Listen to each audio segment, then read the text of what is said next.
All right, Keeper is now in theaters and is directed by Osgood Perkins. Now, this is his third movie, I believe, and the word I can sum up when it comes to Keeper as a whole is bland. Yes, his movies are getting worse, dude. And if you've seen the trailer, it pretty much tells you what the movie is, dude, for the most part, which is even more disappointing because you go in kind of like, okay, well, what am I going to be surprised about now, right? Well, here's the story. What's the story about, anyways? Though, so a couple named Liz and Malcolm, they decided to make a trip out to the cabin in the woods for their anniversary. Sound familiar? And this cabin belongs to Malcolm's family. All right, it's a family thing. Anyway, so almost as soon as they arrive, strange occurrences happen. Almost immediately, though. All right, strange noises around the house, beings crawling up walls, all kinds of strange occurrences, leading you to realize that they are not alone, right?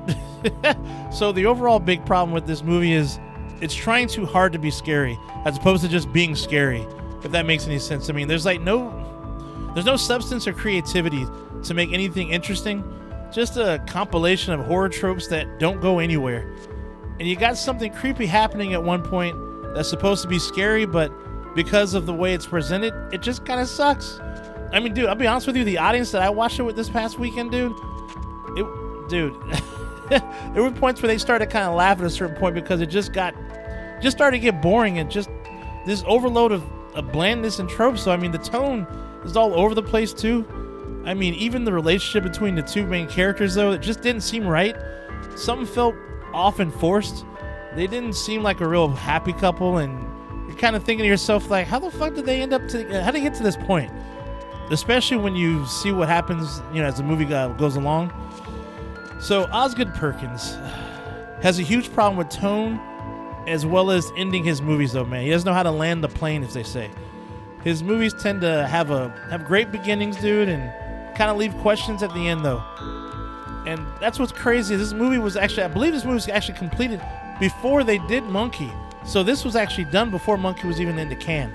So this was actually sitting on the shelf, and now I see why.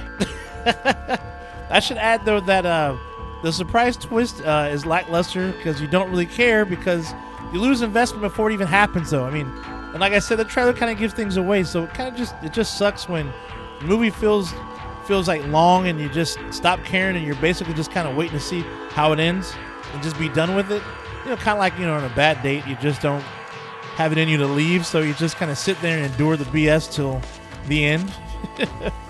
Dude, his movies have gotten worse as he continues, in my opinion, though. I mean, and from what I hear, this dude is already working on his next film, I think. Just help me, dude. But anyway, hang on. But I'll say this, though. It's not all doom and gloom, though, because, I mean, you know what really sucks, though, is the thing about the cinematography is just great, dude. I mean, awesome cinematography, though. Some really off-angled stuff and positioning. Almost like God-tier stuff, though. I mean, it just feels like it's wasted in this movie, though. And also, Tatiana, I think it's Maslany.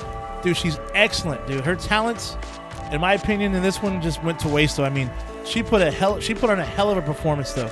And I hope to see her in more, or actually, I should say, in better horror movies. I don't know. Watch this movie. I don't know. I mean, I thought I was going to actually put this out after I finished watching it this past weekend, but I want to wait and see what the box office numbers were, and looks like people agree with me because it didn't do that well.